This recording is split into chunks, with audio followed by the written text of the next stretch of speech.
मित्रों, शास्त्रों में कुछ ऐसे कार्य बताए गए हैं जिन्हें मलमास में जरूर करना चाहिए। इससे भगवान विष्णु की कृपा के साथ साथ माता लक्ष्मी की भी विशेष कृपा प्राप्त होती है, जिससे सोई हुई किस्मत चमक जाती है और जीवन में धन प्राप्ति और तरक्की के योग बनते हैं। मलमास का महीना मुख्य रूप से पूजा पाठ का महीना होता है और यह पूर्ण रूप से भगवान विष्णु को समर्पित होता है। इस महीने में कोई भी शुभ कार्य नहीं होता, इसलिए यह सभी प्रकार के सांसारिक और भौतिक सुखों से विरक्त होकर प्रभु भजन में मन रमाने का समय होता है। मलमास को पुरुषोत्तम मास और अधिक मास भी कहा जाता है। भगवान श्रीहरि ने इस महीने को अपना नाम दिया था, इसलिए यह मास उनकी भक्ति को समर्पित माना जाता है।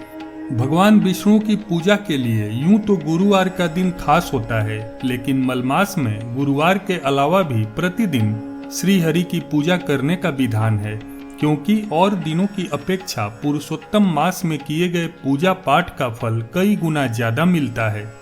इसके साथ ही मलमास में यदि सत्यनारायण भगवान की कथा मनुष्य सुन ले तो उसके दुर्दिन दूर हो जाते हैं। साथ ही देवी लक्ष्मी का आशीर्वाद भी मनुष्य को प्राप्त होता है। घर में सुख समृद्धि लाने का इससे आसान उपाय मलमास में कुछ और नहीं हो सकता। पीले रंग का संबंध भगवान विष्णु से माना जाता है, इसलिए इस महीने में पीले वस्त्र, पीले रंग का अनाज और फल श्री हरि को अर्पित करें और फिर इसका दान कर दें या फिर किसी मंदिर में भिजवा दें। आपको जानकर आश्चर्य होगा कि इस मास में भगवान के दीपदान और ध्वजा दान की भी बहुत महिमा है। यदि आप इस मास में किसी की मदद करते हैं या दान दक्षिणा करते हैं तो इसका फल कई गुना बढ़कर आपको मिलता है। इस मास में दान पुण्य करना बहुत ही ज्यादा शुभ माना जाता है। मलमास में विपदाओं और संकटों से मुक्ति के लिए हर दिन महामृत्युंजय मंत्र का जाप जरूर करना चाहिए।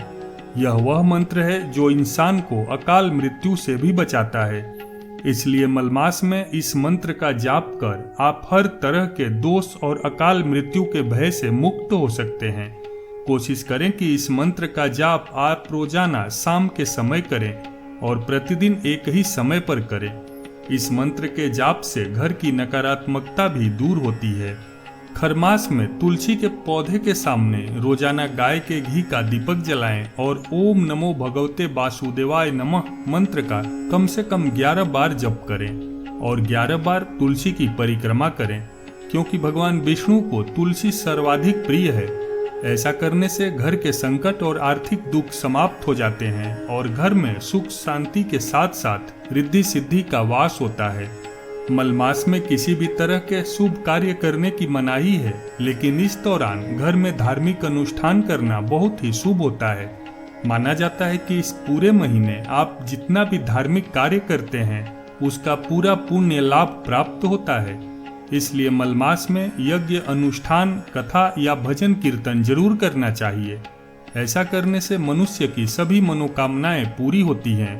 मलमास में रोजाना ब्रह्म मुहूर्त में उठकर भगवान विष्णु का केसर युक्त दूध से अभिषेक करें। चूंकि खरमास को पुरुषोत्तम मास कहा जाता है, जो कि श्री हरि के विभिन्न नामों में से एक है, इसलिए इस मास की दोनों एकादशी में भगवान विष्णु को खीर का भोग लगाएं और इसमें तुलसी के पत्तों का प्रयोग करें। हमारी धार्मिक मान्यताओं में पीपल के पेड़ का विशेष महत्व बताया गया है। पीपल के पेड़ पर भगवान विष्णु का वास माना जाता है, इसलिए मलमास में रोजाना पीपल के पेड़ की जड़ में जल अर्पित करें और गाय के घी का दीपक जलाएं। ऐसा करने से आपके ऊपर भगवान पुरुषोत्तम का आशीष सदैव बना रहेगा और भाग्य प्रबल होगा। मलमास में भगवान विष्णु के सभी अवतारों की पूजा का विधान है। विशेषकर भगवान कृष्ण की पूजा इस मास में जरूर करनी चाहिए। मलमास में ब्रजधाम जाना बहुत ही उत्तम तीर्थ माना गया है। यदि आप ब्रजधाम न जा पाएं तो मन में उन्हें स्मरण करते हुए रोज उनकी पूजा करें और भजन कीर्तन करें और दक्षिणावर्ती शंख की पूजा भी करें। इस मास में कहा जाता है कि दक्षिणावर्ती शंख की पूजा करने से श्री हरि विष्णु के साथ माता लक्ष्मी भी प्रसन्न होती हैं। ऐसा करने से मनुष्य के इस जन्म के ही नहीं पिछले जन्मों के पाप भी कटते हैं और पुण्य कर्मों का उदय होता है, जो कि भाग्य को चमका देता है। खरमास या मलमास में कमजोर सूर्य के नकारात्मक प्रभाव से बचने के लिए सूर्य देव की आराधना करनी चाहिए।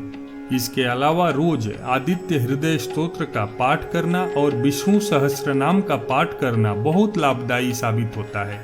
खरमास में रोजाना सुबह उठकर सूर्य को जल दें और श्री हरि का ध्यान करें और पीले पुष्प अर्पित करें। ऐसा करने से आपकी सभी मनोकामनाएं पूर्ण होंगी।